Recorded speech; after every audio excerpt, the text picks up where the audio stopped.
20 anos atrás, quem tinha uma marca estabelecida era a Coca-Cola, eram os big players, vamos dizer assim, né? E as empresas brasileiras, salvo as estatais, né, que sempre gastaram muito dinheiro, né, para o bem ou para o mal, mas de uma forma de divulgação, mas as empresas, via de regra, não tinham essa compreensão.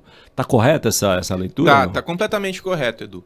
Primeiro que para as empresas de pequeno e médio porte era muito difícil destinar um capital para isso, né? Porque tinham poucos estúdios de marca no Brasil e os que tinham eram inacessíveis, né? E aí um outro ponto também é que 15, 20 anos atrás, a barreira de entrada era muito menor do que hoje. Hoje, todos os dias, novas empresas surgem. Então, você que está me vendo aqui, você com certeza tem pelo menos uns 10, 15 concorrentes diretos da sua empresa. E outros mais 10, 15 que você nem sabe. Exato. Isso dos que você sabe e do que você mapeou. 15, 20 anos atrás, não existia essa concorrência. Ou se existia, essa forma de se comunicar, que é mais fácil hoje em dia, não existia 20 anos atrás. Então, como que você se comunicava 20 anos atrás? Cara, você ia para os canais de rádio, de televisão, de jornal. E quem tinha dinheiro para isso? As grandes empresas. Custava caro, né? Custava muito caro. Ainda hoje, né? Uma campanha de rádio é caríssimo. Exato. Televisão, né? A televisão perdeu uma força com relação à internet enorme, né? Mais democrático, mas ainda vamos dizer assim, caro pro médio e proibitivo pro pequeno, né? Exato. E aí o grande ponto a internet democratizou isso. Só que ao mesmo tempo que a internet democratiza que você seja visto, não necessariamente significa que você vai ser lembrado. E aqui está o ponto-chave de uma construção de marca. Porque nós vemos diversas empresas comunicando na internet, e aí vem não, eu vou investir em tráfego, eu vou investir em rede social, e você vai ser visto. Só que sem marca, você dificilmente vai ser lembrado.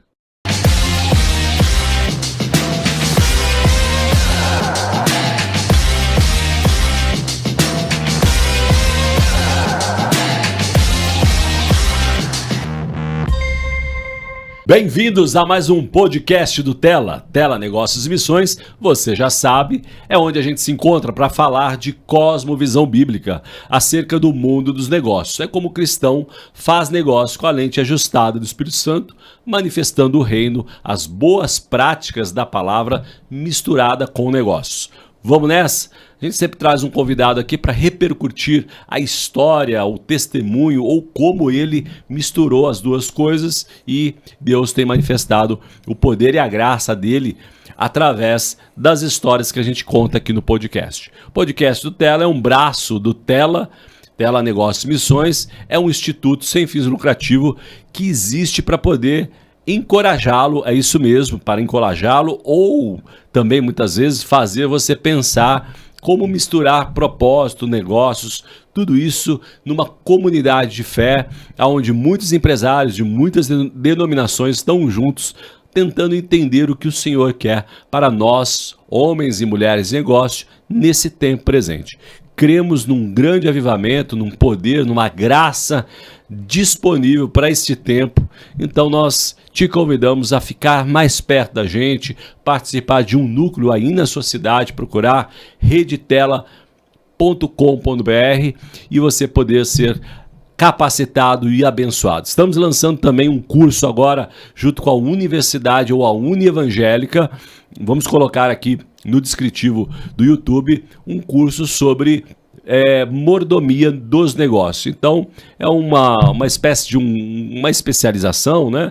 Um pouco menor que o MBA, mas um conteúdo muito precioso, várias masterclass, onde você vai poder ter aula com o Stélio Tolda, do Mercado Livre, Paulo Oliveira, vice-presidente da Bolsa de Valores, e outros tantos irmãos que misturam negócios e fé, e você vai sair poderosamente abençoado, inspirado para inspirar a muitos. É assim que funciona o reino de Deus, é assim que o discipulado tem que acontecer, de um para o outro, expandindo o reino.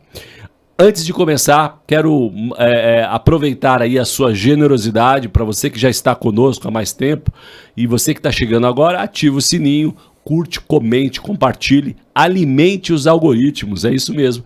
para que eles possam levar o conteúdo e a história mais longe, como a história do Bruno Félix. Seja bem-vindo, Bruno.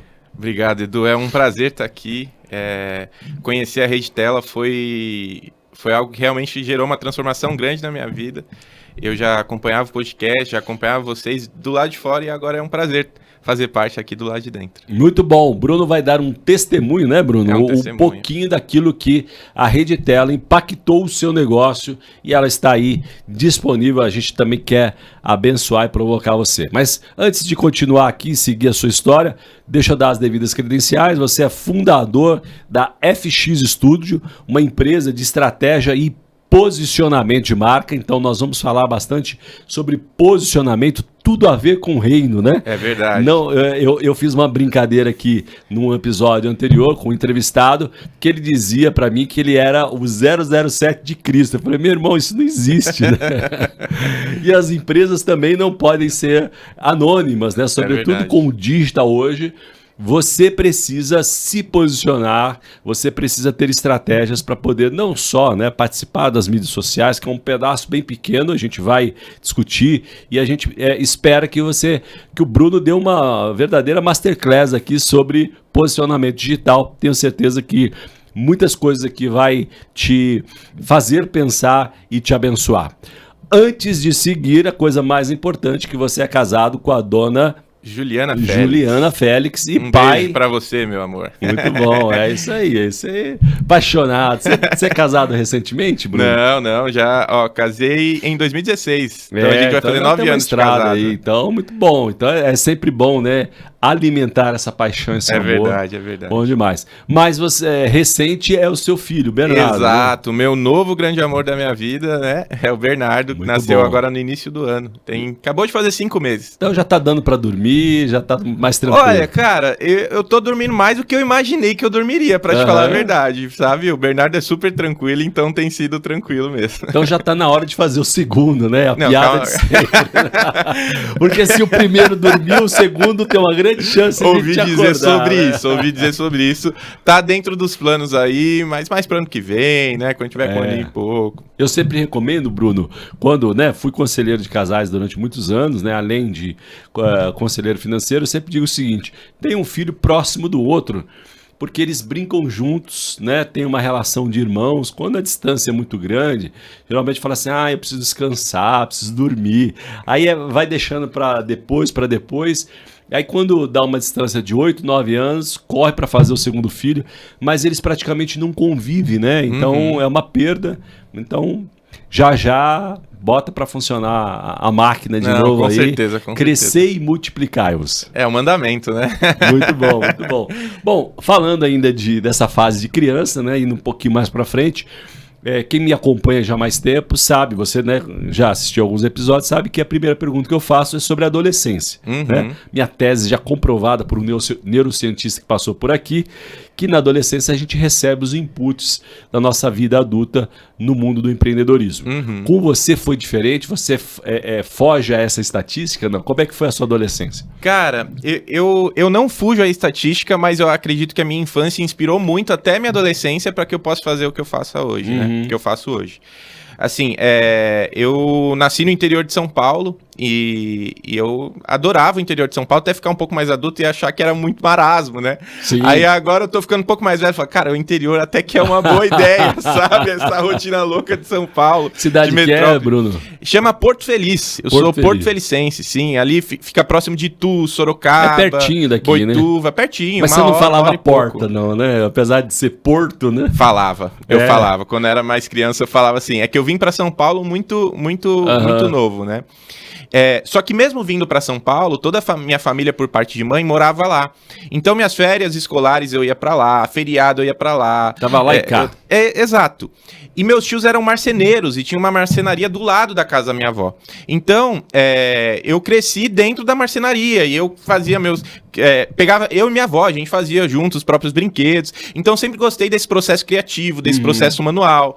Eu tinha contato e como era interior, então, cara, brincava muito com tinta, com barro e tudo mais. Que tem tudo a ver, estimula a criatividade. Exato, né? Exato. Então, esse meu lado criativo, ele sempre foi um pouco mais aflorado, né?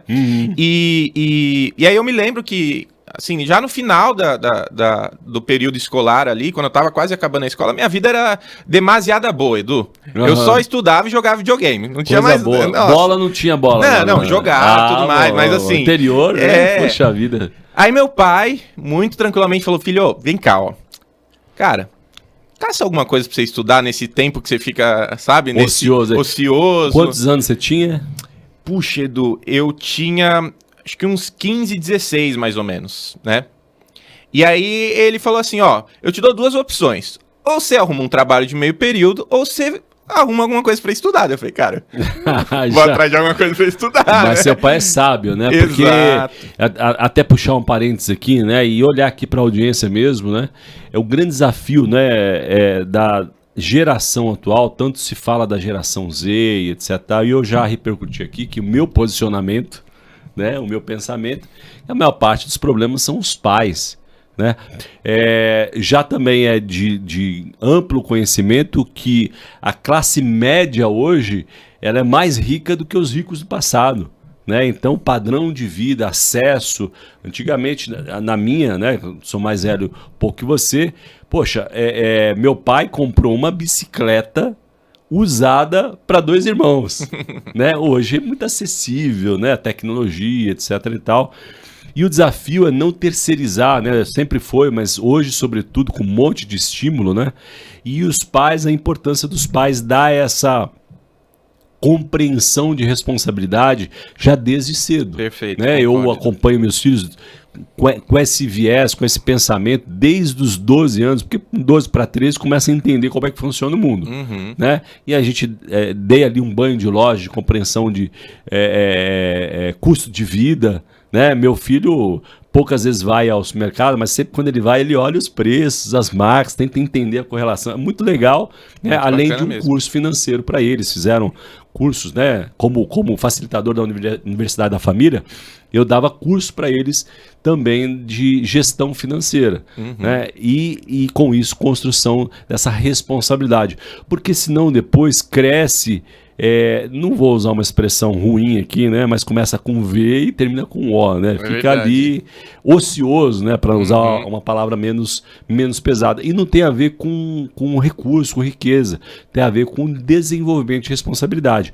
Eu me lembro que Jesus falava já com 13 anos, por volta disso, fala assim, a história da sinagoga, que os pais foram embora e tal. Ele fala assim, eu estou cuidando dos negócios do meu pai, estou entendendo como é que funciona.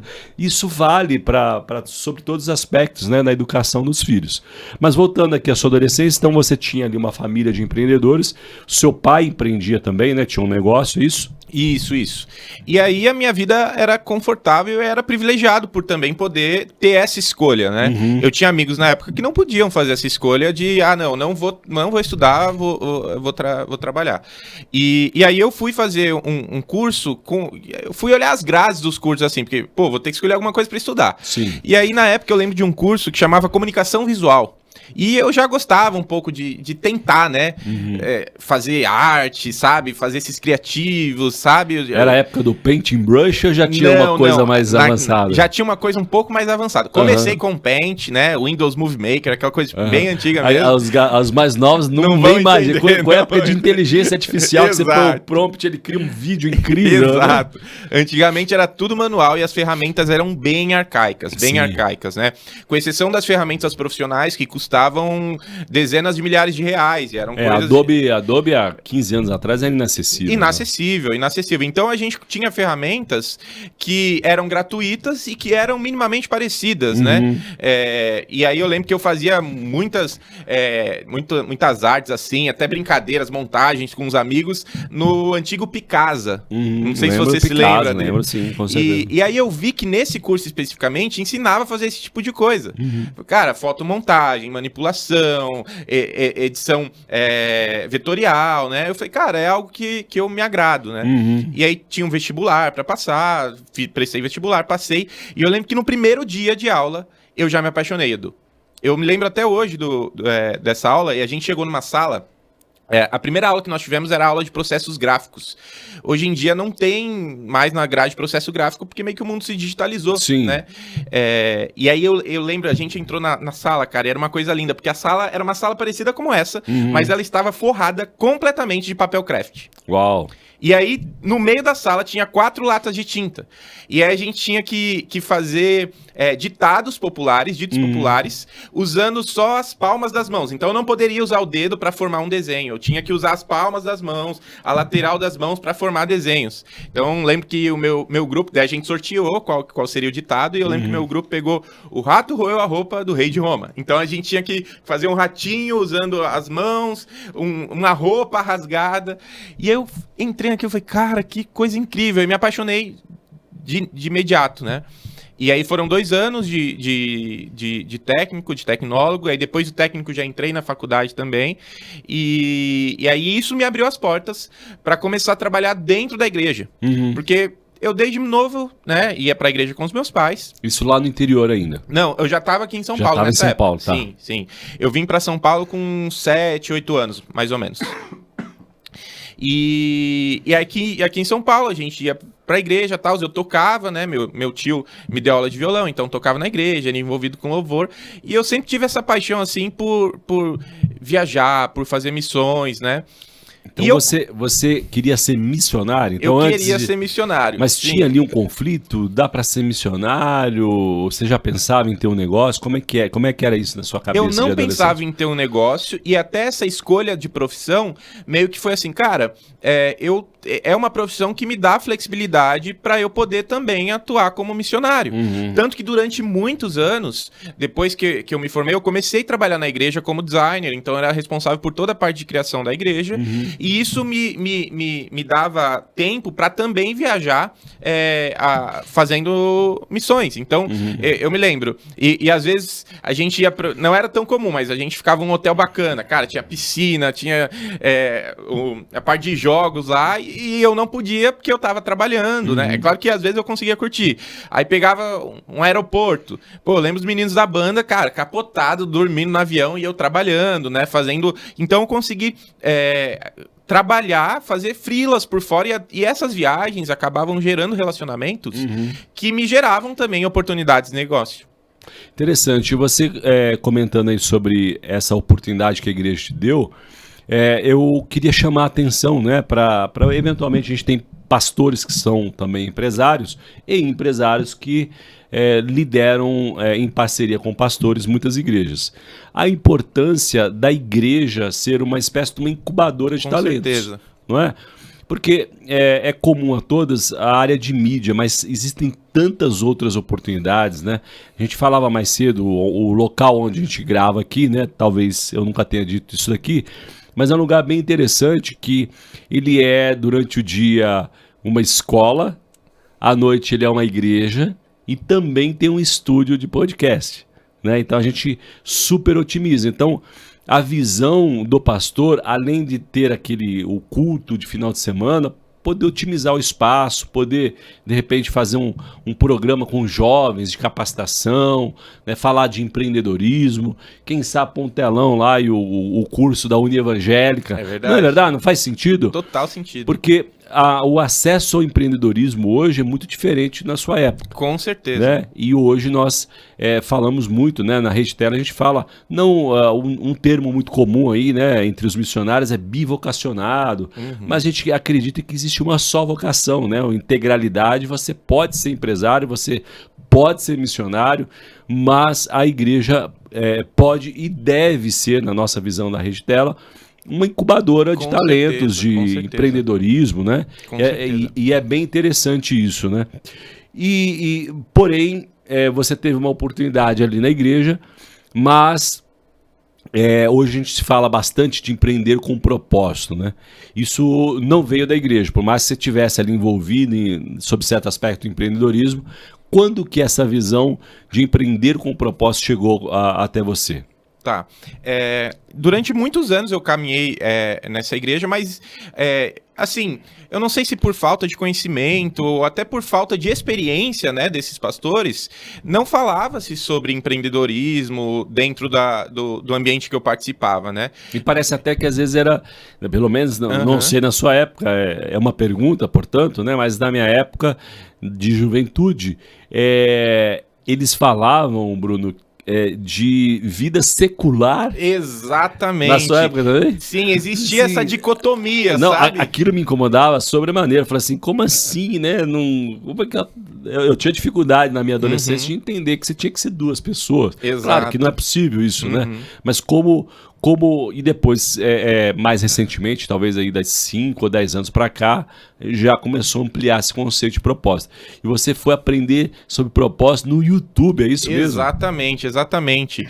Primeiro, assim, quando eu comecei a trabalhar para valer, eu comecei a entender que essa dicotomia, na verdade, não existia. Eu poderia ela nem pode existir, na verdade. Exato. E eu me lembro, eu sou muito grato na época, porque eu e minha esposa, na época, noiva, namorada, a gente caminhava com casais de amigos que eram mais velhos que nós, que já trabalhavam, que já eram do mercado e eram pessoas que inspiravam Jesus, Edu.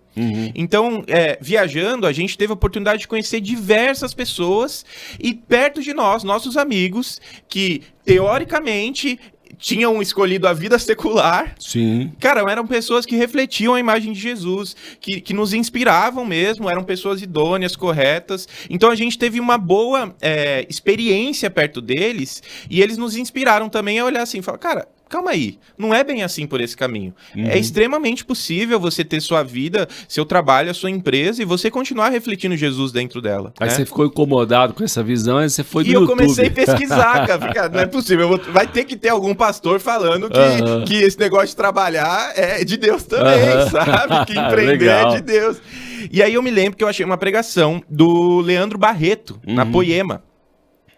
E, cara, foi uma pregação incrível, cara. Que ele tava falando de como Jesus pode ser refletido no trabalho, de como Jesus trabalharia se ele vendesse pipoca, se ele fosse empreendedor. Ele deu exemplos assim, foi, cara, isso é incrível e eu posso fazer isso também, sabe? E a partir daquele momento eu comecei a pesquisar e entender não só nessas fontes de conhecimento que a gente tem, mas na Bíblia também, olhar pra Bíblia e ver que, cara, quando a gente olha pra Pedro, ele era um empreendedor, cara, ele tinha o próprio negócio, isso né? É verdade. Então, com base nisso, eu comecei a estudar também e ficar mais confortável com as escolhas que eu tinha feito na minha vida. O próprio Jesus, né? Se você pensar que carpinteiro na época de Jesus era um construtor de casas, né? E o pai dele, né? Você vai contar um pouquinho do seu início desafiador, né? Para não dizer, enfim, para dar outro adjetivo mais pesado, mas você teve um início de empreendedorismo muito diferente, muito desafiador. Mas ainda fechando a questão de Jesus, né, se a gente pensar que como carpinteiro ali e o pai tinha um pequeno negócio, talvez, né, de construção de casas e outros artefatos, Jesus também, sob certo aspecto, era empreendedor. Exato. Não é verdade? Exato. E as pessoas, às vezes, desconsideram isso. Então, eu quero chamar a atenção porque o que o Bruno está falando é interessante. Por mais que hoje você tenha o YouTube, hoje esteja talvez muito mais difundido o conceito de propósito, ainda hoje tem pessoas que estão nesse conflito, vamos dizer assim, né? Recentemente, nós tivemos aqui no núcleo de São Paulo um rapaz que estava, ele disse isso, né? Falou assim, eu tinha um chamado, depois eu fui empreender, aquele chamado ficou adormecido e depois, por alguma razão, aquilo voltou muito forte para ele e ele estava quase desistindo da empresa. Nossa. Ele chegou a pensar se ele venderia o negócio, se encerrava. Olha que loucura isso. E quando ele participou de uma reunião da Rede Tela, ele falou assim, cara, é possível fazer as duas coisas. É tão óbvio, né, Bruno? Mas se não houver quem diga isso, né, é a importância de andar junto, né? Você vai contar o testemunho dessa questão da comunidade, né? Você também é um cara de comunidades, mas a importância de estar junto, né? E é na união ou na unidade que também o Senhor derrama revelação, clareza, É verdade, né? Edu, é verdade. E você falando isso, eu lembro até de um termo que a gente falava assim, que era, meu chamado é maior que minha vida. Cara, tudo bem, só que você pode continuar tendo seu chamado, empreendendo, sendo diretor de uma empresa, no mercado, e continuar refletindo Jesus ali através do seu negócio. Seu chamado não necessariamente precisa ser em cima de um púlpito, em cima de um altar, né? Sim, é verdade. E a gente diz também bastante na Rede Tela que a oportunidade de penetração na sociedade é muito maior de um empresário do que de um pastor. Com certeza. Não diminuindo, né? O pastor tem ali o seu lugar, né? A importância, mas o empresário ele entra em lugares onde o pastor talvez não seja tão bem-vindo, porque Exato. tem ali uma conotação de religião, etc. E quando você entra como empresário, eu gosto de dizer sempre o exemplo da China. Eu conheço um empresário que expandiu o negócio dele para a China para levar o evangelho, e os colaboradores dele estão aceitando Jesus como uma ponte na mesmo. Empresa. Não é maravilhoso Incrível, isso? Incrível. Muito bom. Me conta então aí, conta para nossa audiência como é que foi o teu susto, né? Literalmente você começou a empreender por susto, né? Exato. Bom, eu já trabalhava na área, né? Viajava, só que eu fazia mais uns freelas, assim, não era um empreender propriamente, né?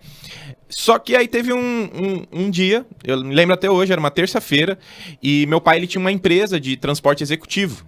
Só que ele não só administrava, como ele também fazia as viagens de transporte executivo, né? Ele gostava muito. E eram mais ou menos umas 3 da manhã, meu pai estava saindo para trabalhar, e minha mãe sempre acordava quando ele saía para trabalhar.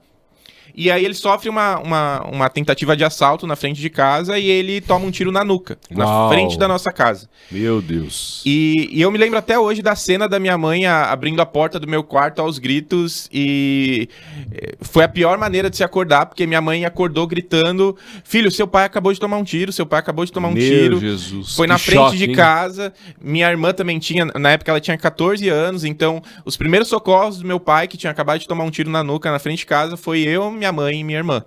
E ele era o provedor de toda a fonte de renda. Provedor de toda a fonte de renda. E ele tinha uma empresa, né? Como eu disse, de transporte executivo. E aí o meu pai, numa terça-feira, toma um tiro. Na quarta-feira, a agenda dele cai no meu colo para eu cuidar da empresa e dos motoristas, organizar a agenda, do caixa, de tudo. Jesus. De um dia para o outro. E assim, não existia um processo de sucessão, até porque eu ainda era muito jovem, eu estava indo para outro rumo. E o que eu tinha de experiência era de vez em quando que eu fazia umas viagens pro meu pai. Às vezes ele até pedia ajuda, ou às vezes mesmo pai, deixa eu fazer umas viagens aí, né, pra fazer um caixa e tudo mais. Meu pai, ele não me dava dinheiro, ele me dava as viagens pra eu poder trabalhar. Sim. Então eu entendia mais vendo de fora, mais uma visão superficial, mas como funcionava, organizar a agenda, falar com o cliente. Na época era tudo por... Ainda é, mas a gente falava muito, o cliente mandava mensagem no WhatsApp falando o horário de chegada, aí eu tinha que pensar e ver o cronograma dos motoristas, ver quem podia ir. Você já aprendeu no forceps, você foi o empresário que foi criado através do forceps, né? De um dia pro outro, em menos de 24 horas. A força, literalmente. Sim. E aí foi exatamente isso, cara, porque na terça-feira, né, de terça pra quarta de madrugada, meu pai sofreu essa tentativa de assalto. Na quarta-feira de manhã, essa agenda tava comigo e eu tinha que organizar a empresa inteira. Bom, você falando, eu lembrei da minha história com os meus filhos, que também são adolescentes, né? Então, desde os 12 anos, mais ou menos, eu faço um trabalho de mentoria, além da questão espiritual, né? Como pai, mas como empreendedores, né? Então, meus filhos, desde os 12 anos, têm aula de empreendedorismo. Às vezes no café da manhã, às vezes no jantar, às vezes eles vão para a empresa. Não que a ideia, Bruno, no meu caso, seja eles me sucederem. Nós cremos ali que cada um tem um chamado, uma área de influência que eles devem desenvolver e que provavelmente não tem uma relação direta com o negócio ou com os negócios do qual o Senhor me confia hoje, né, como mordomo, mas a importância deles entenderem. Então, o meu filho mais velho, que hoje está com 18 anos, ele, durante a pandemia, eu mentorei ele acerca de linguagem de programação ligado à inteligência artificial, né? É incrível, né? Um mundo completamente novo, etc e tal. E vale lembrar que boa parte dos empregos, né, ou das oportunidades nem existem ainda, né? É verdade. Para essa geração mais jovem, né? Mas tanto o menino como a menina, eu e minha esposa também, que é minha sócia, a gente sempre deu aula de empreendedorismo.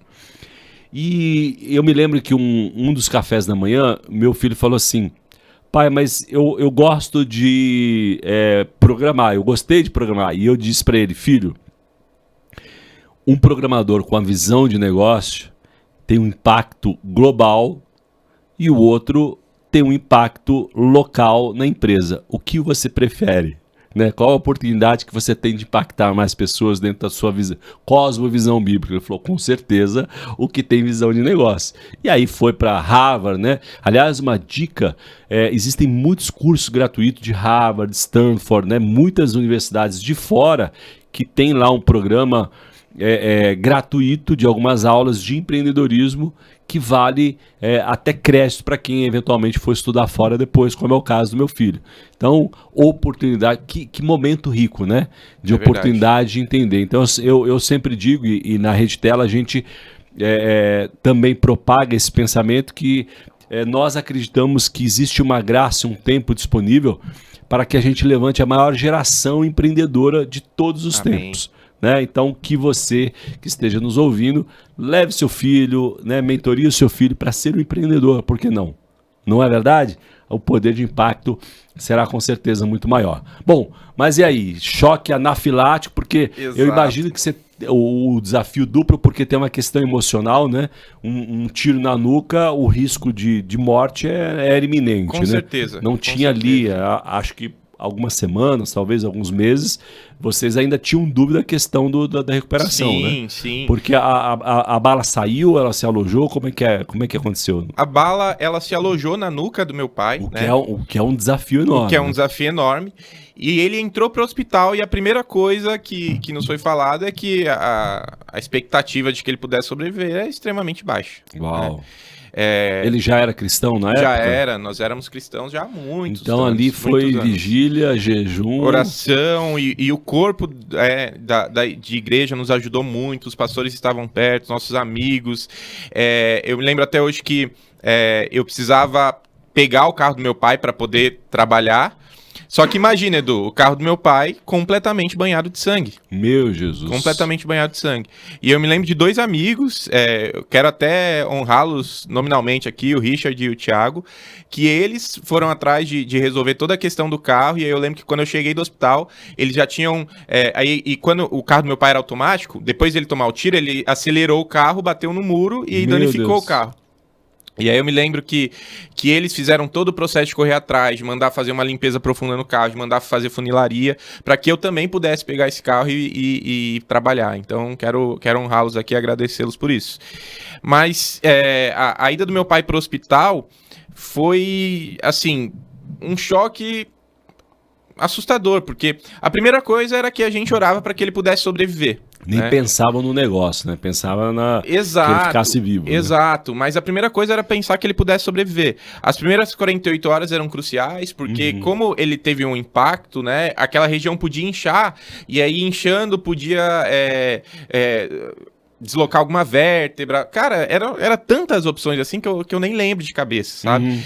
Mas o que eu me lembro é que passadas 48 horas, o risco dele sobreviver, o risco dele não sobreviver diminuiu. Aí passou mais 3 dias, olha, agora tem 20% de chance dele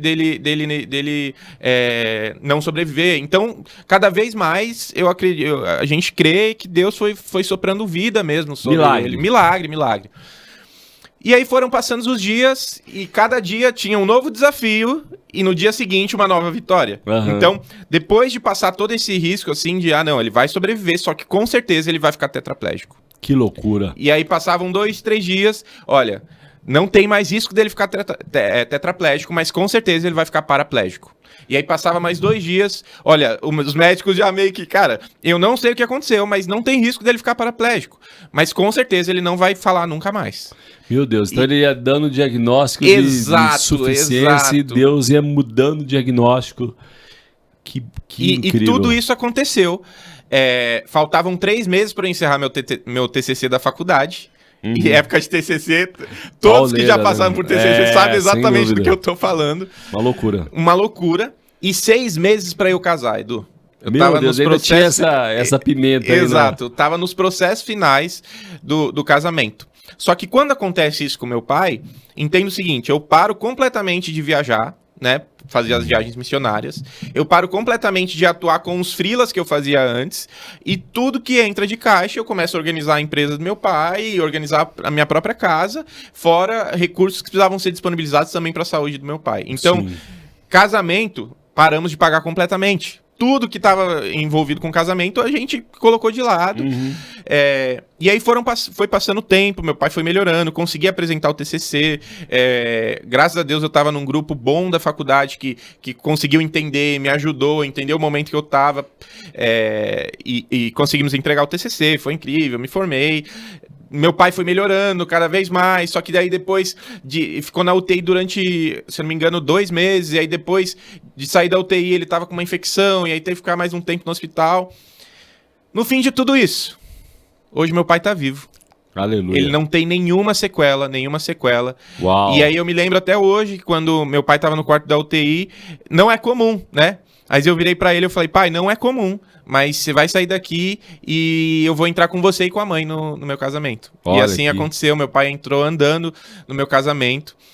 E o mais doido disso tudo, Edu, quando tava faltando 1 mês, mais ou menos, pro meu casamento, a gente tinha só uma cafeteira. E ela nem poderia ser utilizada porque era 220, aqui em São Paulo é tudo 110. Ou seja, não tinha nada. Não tinha né? nada. A gente Zero. não tinha onde morar. A gente Uau. não tinha móveis. A festa que a gente tinha contratado, a gente já tinha parado de pagar há muito tempo. E, cara, em 1 mês, Deus fez absolutamente tudo. Amigos que a gente não via tempos. A gente tá sabendo que vocês vão casar. E a gente começou a ganhar tudo. Nossa casa foi completamente imobiliada pela mão de Deus.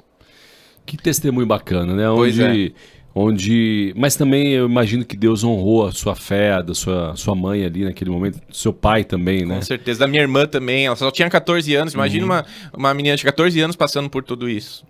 Muito bom. E quando que chegou a FX Studio, a sua empresa de brand, de posicionamento de marca? Aliás, vamos desmistificar isso aqui, né? O que é brand, né? Tem gente que não gosta do inglês, né? Fala assim, pô, fica falando inglês, tem palavra correspondente. Mas quando é que chegou a FX na sua vida? Quando é que você falou assim, cara, agora é minha oportunidade de empreender? Você já tinha provavelmente a clareza do que fazer, né? Por conta das suas experiências criativas lá atrás.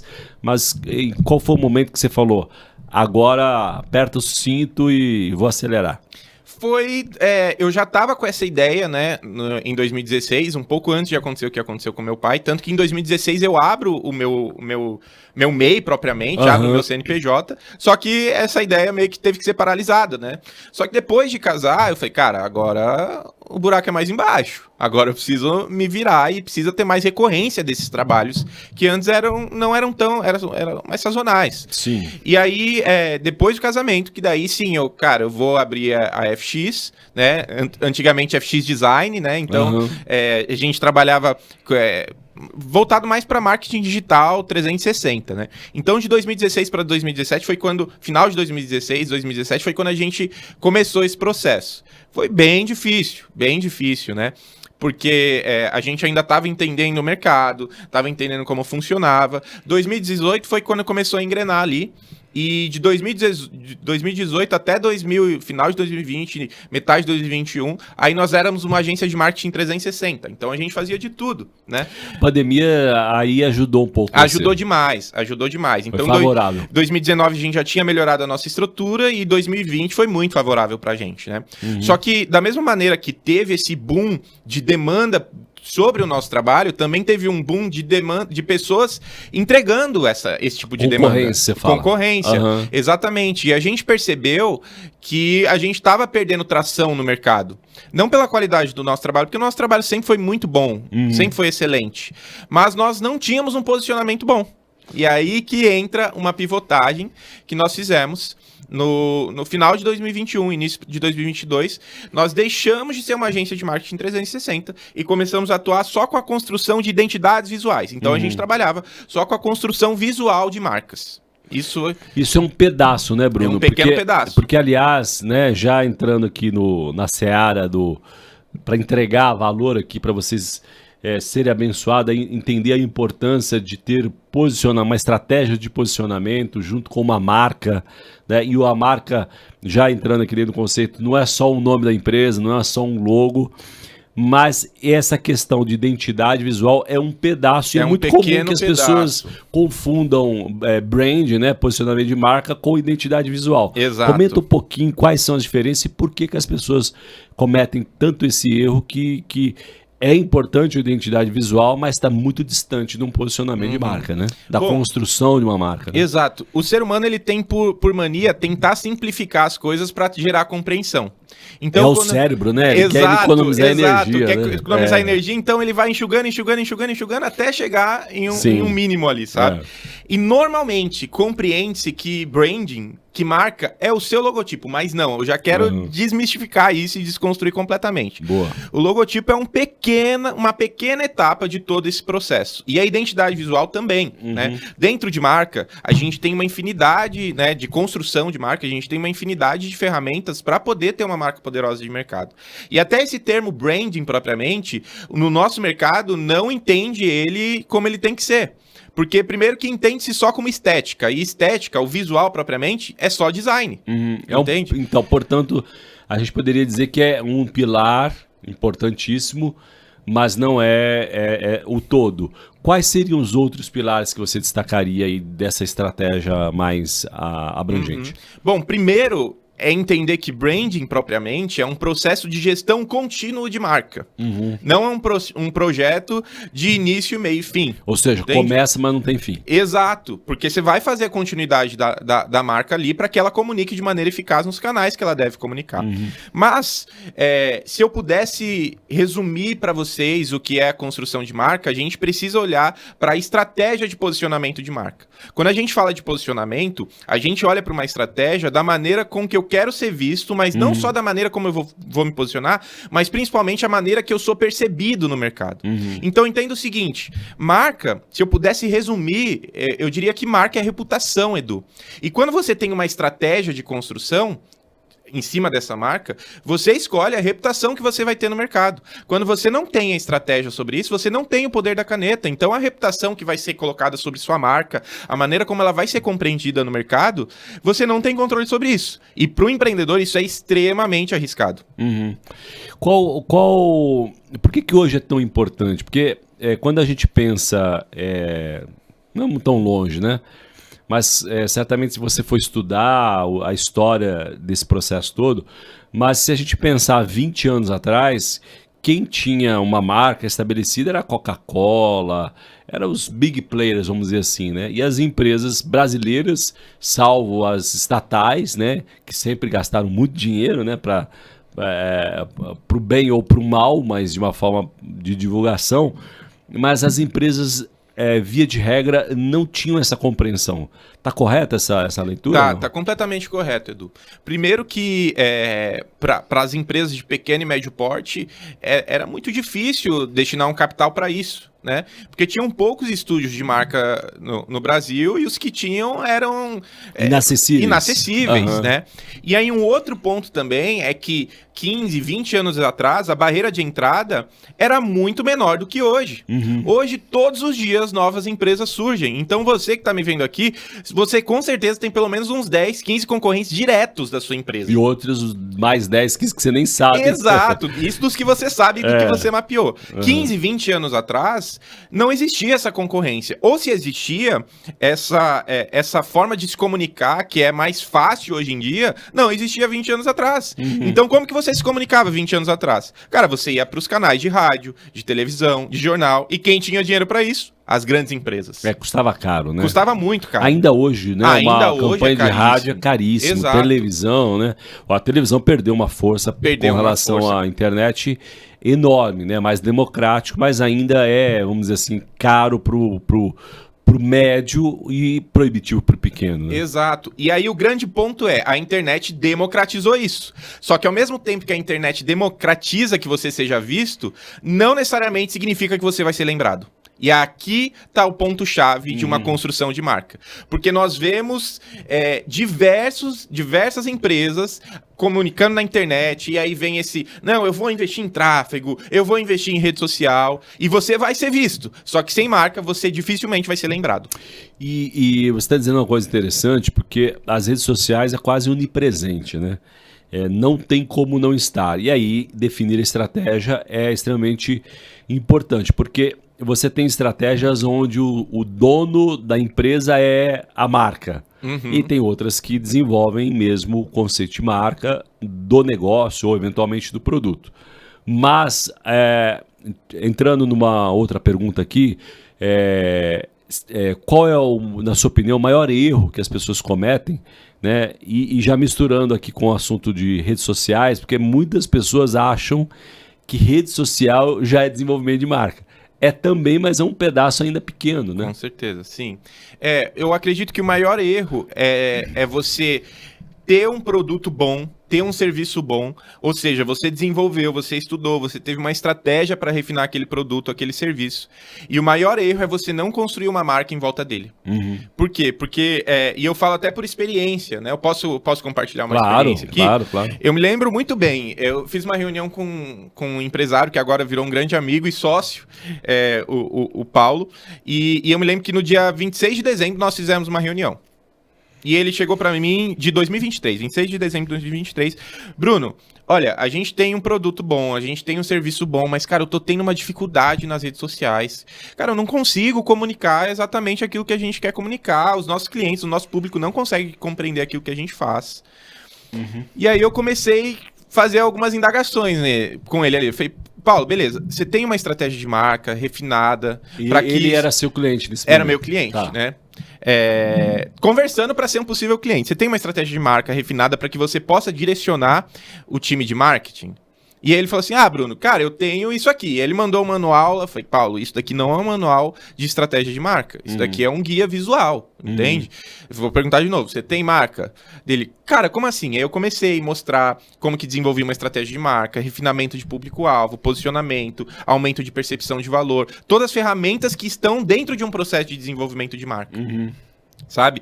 Construção de uma mensagem clara, de uma narrativa coerente a respeito de produto e serviço, um posicionamento único que vai diferenciar ali no mercado. Ele olhou pra mim e falou, Bruno, cara, eu não sabia que eu precisava de marca até saber que eu precisava de marca. E aí, isso também é muito comum, né? Muito comum. E aí eu me lembro que eu, cordialmente, 26 de dezembro, em todo aquele espírito natalino, eu falei pra ele, Paulo, ó, deixa eu te falar com muito carinho, cara. O problema não é a agência de marketing, o problema é você. Porque ele falou, eu tenho na minha mente essa estratégia. Eu falei, cara, eu não conheço nenhuma agência de marketing que leia a mente. Por enquanto não existe. Então, e aí tem mais. Eu não sou mais uma agência de marketing, mas se eu fosse, eu não aceitaria trabalhar com você. Porque daqui um ano, 23 de dezembro de 2024, você muito provavelmente contrataria outro no meu lugar. Sim. Você vai continuar pulando de agência para agência enquanto você não refinar com quem que você quer falar, o que você quer falar e refinar o seu produto, o seu serviço para ter diferencial de mercado. É muito comum nas reuniões mesmo de mentoria que a gente tem na Rede Tela, é uma oportunidade de ouvir, né, de viva voz, mas também já é amplamente difundido. Existem pessoas ganhando muito dinheiro vendendo isso, né? Essa mudança de conceito. As pessoas que reclamam, que eu quero dizer, Bruno, as pessoas normalmente que reclamam, elas ancoram a reclamação ou a queixa no preço, né? Mas antes do preço tem um posicionamento, porque é no posicionamento que você vai definir preço e para quem que você vai vender. Exato. Porque às vezes você tem um bom serviço e você está vendendo para o público errado, né? Exato. Não, e o que a maioria das vezes acontece, Edu, é justamente essa briga por preço. Por quê? Porque a rede social democratizou, todos são vistos. E tem solução isso? Tem solução, Edu. Porque aqui a gente entra o que nós chamamos de equity mesmo, quando você constrói marca. Você gera percepção de valor em cima de um negócio onde você para de brigar por preço. Você vai aumentar a sua percepção de valor, a sua credibilidade, a sua confiança, vai destacar os seus diferenciais. Então, mesmo que você seja mais caro, o seu cliente vai te preferir. E a marca é justamente sobre isso, em você se tornar preferível em comparação aos seus concorrentes. Entende? Construção da imagem, né? É também sobre isso, né? Porque como essa questão da percepção, ela é posicionamento intencional e como ele é percebido. Como ele é visto, é exatamente. Ciência isso, né? É Porque ciência. às vezes a pessoa fala assim, poxa, mas como eu vou saber como as pessoas me percebem? Existe uma metodologia para isso, Existe, e a gente ajuda nesse processo. E aí, falando até um pouco mais sobre esse case que nós temos, né, do Paulo, e aí eu lembro que ele entendeu que a gente ofertava, a gente não falou de preço na hora, e ele falou assim, Bruno, eu vou conversar com os meus outros 2 sócios, ano que vem a gente volta a falar. E tudo bem, Edu, ano que vem era depois de 5 dias, a gente tava no dia 26 de dezembro, né? Tipo, semana que vem, né? Exato, ele me liga no dia seguinte, 27 de dezembro. Bruno, conversei com os meus sócios, vamos fazer o projeto de marca. Como que funciona isso? E aí eu lembro que expliquei para ele como que funcionava o processo, e o mês todo de janeiro ali a gente trabalhou, teve que encurtar um pouco o prazo, porque eles iam para uma feira em Las Vegas e eles queriam ter a marca pronta. Beleza, colocamos a marca no mercado e durante esse processo estratégico, entenda que o nosso processo ele não é um processo de execução. Ou seja, a gente não vai sentar numa mesa para que você, empreendedor, fale o que a gente tem que fazer. Certo. Porque um braço de execução no Senão mercado... não é consultoria, né? Exato, um braço de execução, eu te garanto, meu amigo, você vai custar muito, muito menos. Sem entende? dúvida. Nós somos um braço de direcionamento. Então nós sentamos na mesa para direcionar. Olha, Edu, o melhor caminho é esse, a gente estudou, vai por esse caminho aqui, a gente está olhando essa oportunidade, essa. E com esse case, né, da Nantes, o que a gente olhou? Eles tinham vários produtos e serviços que eles ofertavam para o mercado, puramente como produtos e serviços dentro de uma única empresa. E a gente estruturou o que nós chamamos de arquitetura de marca para eles. Mais especificamente, a arquitetura de marca monolítica. Uma arquitetura de marca, eu vou dar um exemplo aqui para você e você vai entender muito bem. A gente tem o Itaú, aqui em cima, que é uma holding. E abaixo do Itaú, a gente tem uma segmentação de marcas para falar com públicos diferentes. E a marca Itaú endossa esses produtos e essas marcas. Então, dentro do Itaú, nós temos Itaú Uniclass, que vai falar com um tipo de público, Itaú Personalité, que vai falar com outro tipo de público, Itaú Private, que vai falar com outro tipo de público, Itaú BBA, que vai falar... Então, isso é uma arquitetura de marca. E com a Nantes, nós fizemos essa mesma estruturação. Então, nós pegamos produtos e serviços que eles ofertavam para o mercado e estruturamos dentro de uma arquitetura de marca. Então, internamente, os processos deles continuaram os mesmos. Só que, externamente, o posicionamento, a maneira como eles começaram os serviços mudou completamente. E 1 mês e meio depois desse projeto de marca estar no ar, o Paulo me liga, e ele é cristão também. Ô Bruno, tô te ligando para te contar um feedback, um testemunho. Eu não posso falar a empresa aqui, mas eles estavam há meses negociando com uma grande montadora do Brasil. Eles trabalham com consultoria de financiamento automotivo para frotas, né, veiculares. Ele, Bruno, a gente estava negociando com eles fazia meses e meses mesmo, uma multinacional mesmo. E, cara, a gente acabou de fechar um contrato milionário com eles, porque eles viram o nosso posicionamento da parte de mobility, que é a de aluguel de veículos. Ou seja, fez toda a diferença, uma imagem construída. Toda né? a diferença. É óbvio que ele tinha que ter capacidade, né? Capacitação técnica para entregar. Mas, de novo, né? Ele poderia seguir o caminho de achar que é caro uma consultoria, tá chorando na questão do preço e se posicionou da forma mais estratégica correta. Eu imagino, Bruno, estou tentando ler a mente aqui de algumas pessoas que estão nos assistindo ou nos ouvindo. Imagino que a gente tenha variados, né, tamanhos de empresário. O pequeno deve estar falando assim, eu vou para outro podcast, porque esse papo de marketing é muito mais que marketing, né? De branding, né? Nem sei falar brand, ou esse negócio de construção de marca, é caro. Mas eu acho que é importante dizer que também é um erro de compreensão, porque a construção de marca é importante para o pequeno também, né? Com certeza, Edu, com certeza. O processo de construção estratégico de marca, ele não só refina a sua marca, como ele refina o seu modelo de negócio. Ele refina e ele modula o seu negócio. Se o consultor também, né, de marca, de posicionamento, ele é bom. Exato, né? exato. E aí a importância de entender, eu costumo dizer, né, desculpa te interromper, mas segura aí a resposta. Hoje no YouTube qualquer assunto está lá. Exato. Né? Então eu sempre recomendo, quando tem a oportunidade de mentorear ou mesmo de aconselhar de uma forma objetiva algum empresário, eu digo sempre o seguinte: vá no YouTube e saiba como pedir ou como procurar ou como resolver o seu problema. não delegue de forma sumária, porque às vezes você vai terceirizar ou delegar para um prestador de serviço e o problema muitas vezes é de comunicação. Você não soube nem pedir ou nem o que você quer e aí você dá margem para aqueles que trabalham só com tráfego pago, com mídia social, dizer que é marketing, porque também existem pessoas aí mal intencionadas no mercado. Sim, E cabe a nós, empresários, como bons mordomos daquilo que o Senhor nos confiou, de ter a qualidade e a responsabilidade, melhor dizendo, de saber aquilo que a gente está pedindo. Faz sentido isso? Faz total sentido, faz total sentido. E ter essa compreensão é justamente com base nela em que você vai ter, primeiro, conhecimento para buscar um bom profissional e um filtro para saber se ele realmente é um bom profissional, entende? Desde de cases que ele tem, até resultados que ele já gerou, cobre isso. Se você for falar com uma agência de marketing, com alguém que faz marca, peça para ver resultados. Sim, boa. Resultados. Do seu nicho. E também faça 3 cotações. Eu sempre recomendo. Exato. Uma boa prática. Importante né? também. Mesmo que um dos fornecedores seja cristão, e a gente estimula baseado em Gálatas, né? Primeiros domésticos da fé, mas se você não tem outros orçamentos, você não tem nem como negociar. Fala, poxa, o outro está me entregando isso, você pode considerar isso? Não? O que é isso? Qual que é o seu ponto de vista? Então, mordomia também é saber comprar o serviço. É verdade. Muito bom. Vou colocar aqui fazer uma provocação para você aqui. Quando a gente pensa em Jesus, citei mais cedo que é uma referência de empreendedorismo, né? É inegável, né, que a marca ou o posicionamento de Jesus deu muito certo. Com certeza. Né?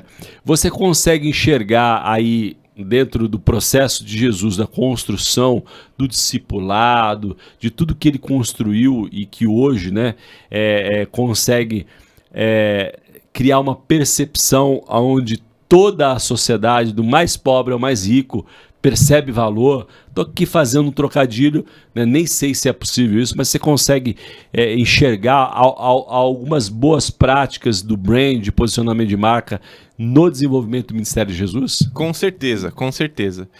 Primeiro de tudo, o Jesus, eu acredito que ele foi a maior marca que já existiu. Se eu pudesse... Continua sendo, Continua né? sendo e vai com continuar todo sendo respeito, perpetuamente. né? A gente não quer ser aqui desrespeitoso, Exato. né? Não quer, eventualmente, aí, se você entende de uma forma que o nome de Jesus não pode ser colocado de uma forma leviana, não é esse o nosso objetivo. Mas é extrair aqui para conectar com o propósito, né? Com aquilo, a importância que a marca e a percepção e a intencionalidade produz resultados. Se tinha um cara que foi intencional, foi Jesus, né? Totalmente. Todos os momentos possíveis que a Bíblia relata e possivelmente nos que a Bíblia não relata também, mas deve ter sido um cara que 24/7 era intencional em tudo que fazia, né? Exatamente. E isso diz muito respeito à construção de marca, à intencionalidade, né? Total. Primeiro que Jesus, ele tinha um total controle sobre a narrativa dele. Ele sabia exatamente o que ele ia falar, com quem ele ia falar. E com quem ele não precisava falar. Ele não ia jogar pérola aos porcos. Sim. Entende? Então, esse controle de narrativa, gente, é um público-alvo. É um refinamento de público-alvo. Ele sabia com quem ele tinha que falar. Eu vou falar com o Edu, porque o Edu vai espalhar a minha mensagem. E aí tem outra coisa também que volta para isso, a questão de legado. Gente, Jesus, a gente tá falando de 2000 anos atrás e o legado dele continua se perpetuando ao longo de todos esses anos. E vai perpetuar para sempre e sempre. Amém? Amém. Embarque nessa que é o melhor posicionamento de todos, né? Falando ainda de posicionamento aí dentro da seara cristã, vamos colocar assim, né? Com todo respeito. Recentemente, aí nas 2 últimas semanas, tem uma polêmica aí, que eu nem vou citar aqui o nome da igreja, para exatamente não parecer aí hater ou repercutir, mas eu queria uma análise sua como profissional da área de brand, de posicionamento, né? Até que ponto a igreja pode se valer disso, né? Porque a igreja ou a comunidade, nem sei como chamar, em questão, né? Quem tá mais conectado com as redes sociais sabe de que eu tô falando, então não preciso aqui, né, nem para o objetivo não é denigrir, mas é ouvir a tua análise crítica de um profissional da área, né? A pergunta então, né, objetiva é: tem limite levar o brand para dentro da igreja? Porque a igreja em questão nem chama igreja, nem quer se chamar igreja, né? Então, nenhuma menção de igreja, nenhuma menção de culto, mudou para palavras em inglês, né? Não que a palavra em inglês seja o problema, mas ela me parece que intencionalmente ela está construindo ou desconstruindo o conceito de igreja milenar para criar um outro conceito de comunidade que eu nem sei qual é o nome. Né? Mas para não parecer crítico, vou deixar você responder. Tem limite para levar dentro Olha, essa é minha opinião e minha opinião somente, tá? Eu acredito que tenha limite sim, Edu. É claro que cada vez mais as igrejas estão entendendo a importância de trazer uma construção de marca e um branding para dentro. Isso é muito importante, porque esse processo estratégico vai te ajudar a refinar ministérios, então vai te ajudar a estruturar braços, vai te trazer uma estrutura até administrativa mesmo, que grandes corporações e grandes empresas fazem. Então isso ajuda um processo de gestão como um todo dentro da igreja. Mas eu acredito que tenha limite sim, porque senão a gente acaba descaracterizando e desconstruindo uma visão que ainda precisa ser passada. Então, eu sou uma marca... Ou seja, a igreja é igreja. Exato, eu sou uma marca, culto sim, continua mas sendo eu culto. ainda sou uma igreja. Eu sou uma marca, sim, mas eu ainda tenho cultos, entende? É claro que você pode utilizar de expressões em inglês. A gente mesmo, dentro da igreja que eu congrego, a gente tem várias expressões em inglês, né? Mas a gente ainda é uma church, ainda é uma igreja, entendeu? Mudou o idioma, mas continua sendo igreja. Continua sendo igreja, a gente continua chamando culto de culto, porque senão a gente começa a tentar mudar uma narrativa que Jesus mesmo trouxe, que está pautada na Bíblia, e que para agradar ou para tentar trazer uma comunicação com um público que às vezes nem quer ouvir falar de Jesus. A gente vai mudar o nome de Jesus para o grande Salvador, nunca mais fala Jesus o nome, ele é um grande Salvador, beleza. Mas cara, né? O cara, vamos chamar ele de o cara agora, porque fica mais bonito. Né? O bro, não, Jesus é Jesus. Cara, você precisa manter o olhar dentro da palavra. É claro que a gente pode olhar para grandes corporações e eu acredito que a igreja tem muito a aprender com o processo de gestão de grandes empresas, né? Mas eu acredito que existem limites. Essa é a minha opinião e minha opinião somente. Sem dúvida. Não, o objetivo desse podcast não é criar polêmica, né? A polêmica já está posta aí, mas eu fico pensando, Bruno, né? E aí, de novo, né? Nenhuma crítica, porque eu não participei de nenhum culto, né? Uma das coisas, para mim, que são mais preciosas e caras é o confrontamento que a Bíblia traz. Edu. Não é verdade? Evangelho sem confronto é qualquer outra coisa, é autoajuda, sei lá como você queira dar um nome. Então, se você está tirando o nome de igreja, tirando o nome de culto, criando essa abordagem tão soft, será que existe confrontamento para arrependimento? E o evangelho é um evangelho de cruz. Exato. Né? É uma coisa, cara, na Bíblia diversas vezes, cara, a porta é estreita, vai ser difícil. Cara, Jesus nunca falou que ia ser soft, que ia ser suave, que ia ser tranquilinho, Cara, é uma vida de renúncia, é uma vida onde você vai realmente ter dificuldades, cara, é uma vida de cruz, sabe? Se a gente for por esse caminho de facilidade, não, é tudo tranquilinho, cara, não é bem assim que funciona. E aí, a grande questão você pode ter um branding, desde que ele não invalide a palavra, desde que ele não invalide a Bíblia. E o sangue de Jesus, como diz, né, a Bíblia é carmesim, né? O sangue é vermelho intenso, ele não é tom pastel. Né? Exato. Mas vamos embora aí, porque o nosso objetivo, de novo, não é criticar ninguém, mas é ajudar a repercutir, né? Como tá muito fresco esse assunto, né? E eu falei, bom, deixa eu ouvir a opinião de um profissional, né, se tem limite, porque com dinheiro você começa a construir narrativas e o problema são as igrejas que às vezes outras menores que embarcam numa narrativa que distancia da Bíblia muitas vezes. Né? É verdade. Uma loucura. Bom, voltando aqui para nossa o nosso conceito ainda de comunidade, né? Você tem uma história bem impactante com relação a essa questão de comunidade. E aqui dentro da Rede Tela mesmo, eu queria que você compartilhasse para você que esteja ouvindo. E aqui não é uma autopromoção, né? É uma promoção do alto, né? Promoção daquilo que Deus tem feito através da comunidade, da Rede Tela. Não é a única, é importante dizer isso. Então, existem muitas comunidades hoje de empresários cristãos tentando entender o que Deus quer para esse tempo aqui. E a gente estimula você a procurar na sua cidade, se não tiver uma Rede Tela, ou mesmo se tiver um núcleo da Rede Tela, mas a importância de não andar sozinho. E isso mudou o ponteiro do seu negócio, entender que andar sozinho era ruim e o que de fato aconteceu, que impactou o teu negócio, estar em comunidade de empresários. Compartilha com a gente. Sim, primeiro, isso é muito legal, Edu. Por quê? Porque quando você fala de comunidade, dentro de uma marca, a gente também fala de construção de comunidade. Né? Sim. E eu posso dar sobretudo com o digital, isso é necessário. É extremamente necessário, né? Sim. Eu sei que para os mais saudosistas, sim, os mais antigos, a gente pensa em comunidade, a gente pensa no Orkut. Você lembra do famigerado Orkut? Claro. Mas, cara, sabia que existe até uma verdade nas comunidades do Orkut?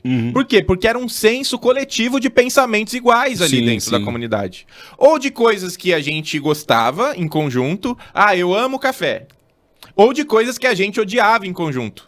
Eu odeio acordar cedo. Né? Então, tinham esse senso de todos estarem juntos ali. E olha só, a gente tem aqui até cases de marcas que entraram no mercado e construíram uma comunidade poderosa, mesmo em mercados que já eram dominados por grandes players. Como o Nubank. Uhum. E o que o Nubank veio para poder brigar contra bancos que, e se eu não me engano, hoje o Nubank, Edu, é a quarta ou a quinta marca mais valiosa do Brasil. Uau! Enorme, né? Enorme. Uma marca que nasceu em 2013. De posicionamento, né? Fruto de posicionamento. De um antiposicionamento que os bancos tinham, ela foi... Exato. O Nubank era a antítese aos bancos. Uhum. Então, enquanto os bancos falavam de taxa, falavam de você pagar anuidade, complicavam o atendimento, vai na agência, o Nubank foi do lado oposto disso. O que ele trouxe? Um inimigo em comum. Uhum. Então, esse exemplo que eu trouxe do Orkut de comunidade faz sentido para a construção de comunidade. Porque você pode ter movimentos que são parecidos, como coisas que a gente ama ou coisas que você abomina, né? O Nubank, por exemplo, foi pelo caminho de ser a antítese dos grandes bancos. Uhum. E não à toa que um banco que nasceu em 2013 está abocanhando uma fatia que era dominada por grandes players e está incomodando esses grandes players. Uhum. Entende? Então a comunidade diz muito a respeito disso, de um pensamento coletivo, de pessoas que são singulares e que pensam na pluralidade, mas que têm um senso em conjunto a respeito de uma marca, a respeito de uma ideia, né? Nós fizemos uma estratégia dessa para o C2B. Uhum. Eu não sei quantos aqui conhecem o C2B. C2B foi o nosso estúdio, em parceria com uma amiga, a Débora, que nós fizemos na época. A gente uniu parcerias para desenvolver esse projeto. E o C2B é literalmente uma sigla, né? Um trocadilho de B2B, B2C, só que C2B é Christ to Business, ou seja, Cristo para os negócios. Como Cristo agiria? Qual seria a mentalidade de Cristo se o meu fornecedor me pedisse meia nota? Qual seria a mentalidade de Cristo se o meu cliente falasse que ele vai fechar comigo, ele vai assinar, né? Se eu pagar alguma coisa por fora para ele? O que Cristo faria? E aí, quando nós construímos, né, a marca do C2B, não só todo esse desdobramento de estratégia que a gente vê hoje, mas principalmente a construção de comunidade, desse senso em comum de pessoas que querem estar juntos, que querem falar de negócios, que querem falar de Jesus e querem entender como Cristo agiria para o mundo dos negócios. E foi através do C2B e através do meu amigo, pastor Roberto, que eu conheci também a Rede Tela. E eu acho, se eu não me engano, foi em 2022, né, Edu, que a gente teve junto. Acredito que sim. As primeiras vezes. E aí eu comecei a frequentar as reuniões, porque era uma coisa que me agradava. De novo, comunidade. O que eu queria ouvir? Eu queria ouvir da Bíblia e dos negócios, de pessoas que pudessem falar isso de maneira conjunta, conectada, sabe? Conectada, sem ter essa separação. E tanto no C2B como na Rede Tela eu conseguia, sabe? O que antes eu só encontrava no YouTube, eu conseguia ter presencialmente. Conseguia falar com o Edu, conseguia falar com o pastor Paulo, conseguia falar com o pastor Roberto. E perceba isso. Pastor Roberto, Pastor Paulo, que também são CEOs, executivos, diretores de empresas. Homens de negócio. Homens de negócio. E uma coisa não anulava a outra. Sim. Eu ia para a empresa do Roberto falar sobre negócio e eu me referia a ele como pastor.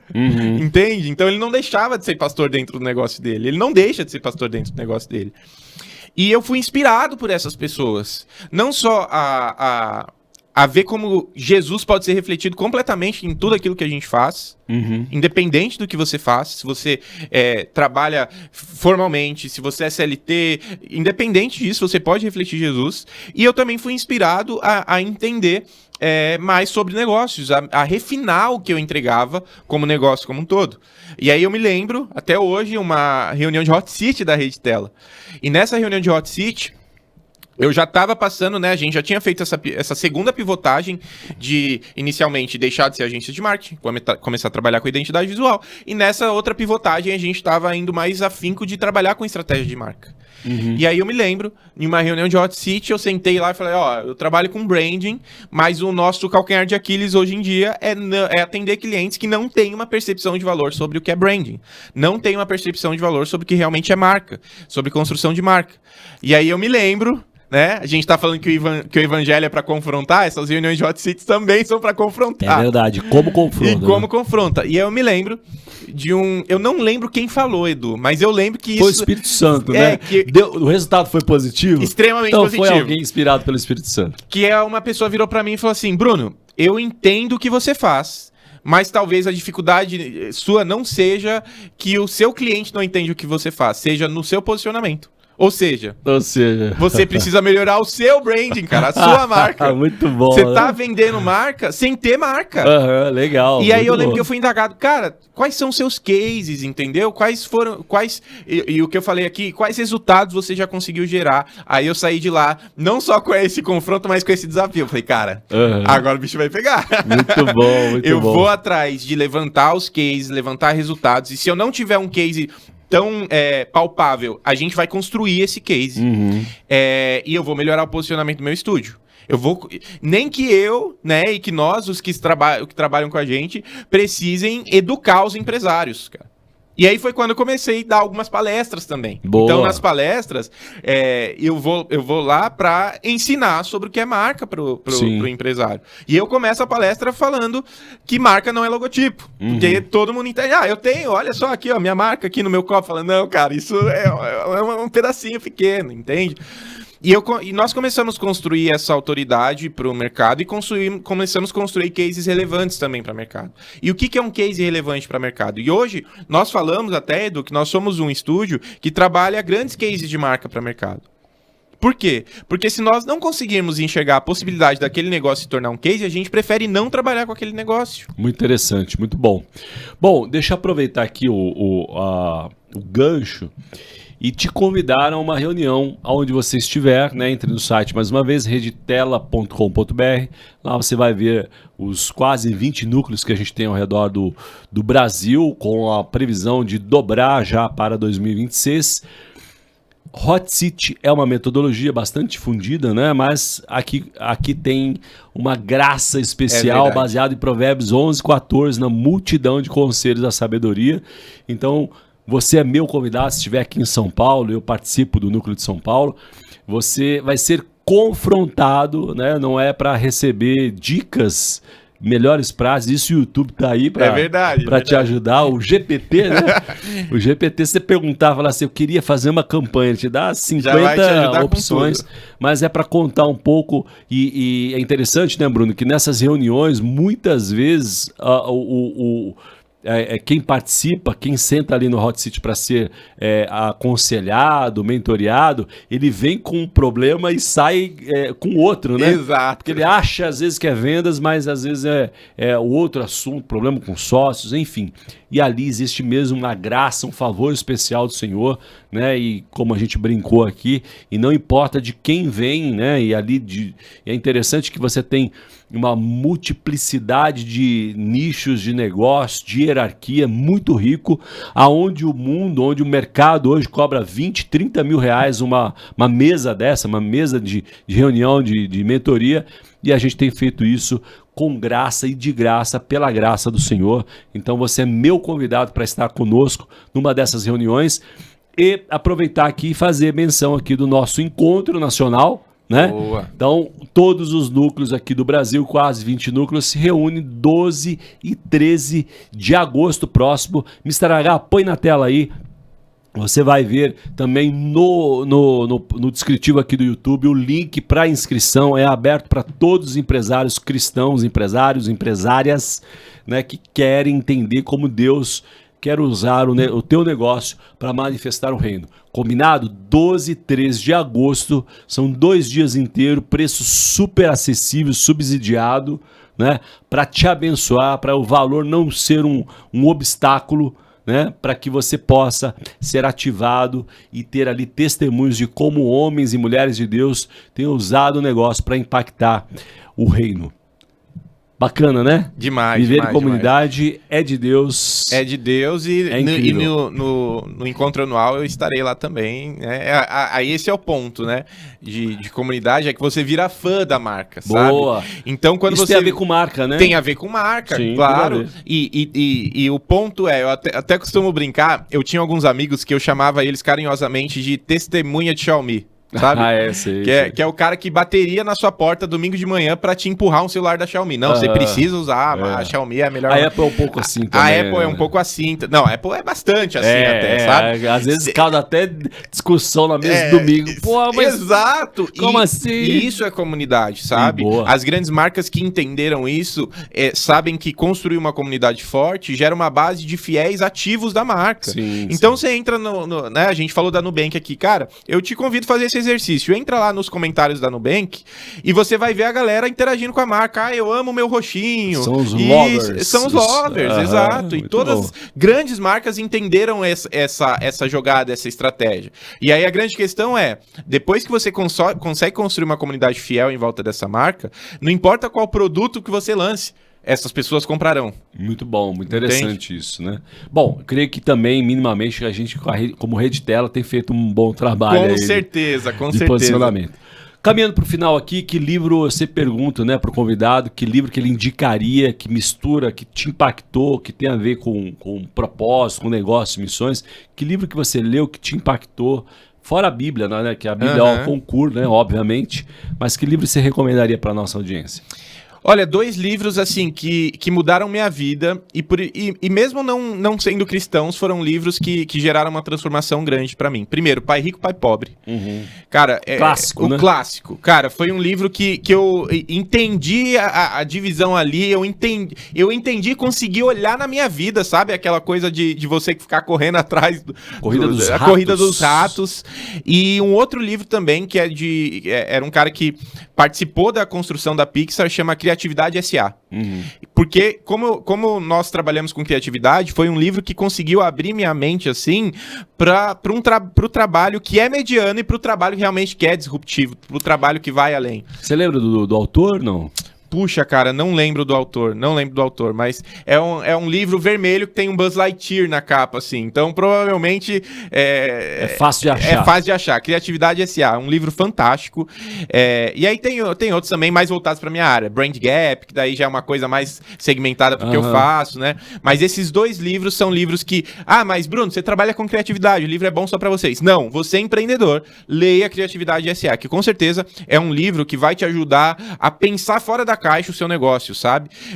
E pensar caminhos diferentes, né? Ele fala um pouco sobre o Toy Story, por exemplo, que quando o Toy Story foi vendida a ideia pra Disney, a Disney queria colocar um musical dentro do Toy Story. Puxa na sua cabeça aí. Todos os filmes da Disney têm uma musiquinha de fundo. Sim, verdade. Toy Story não é um filme totalmente musical, entende?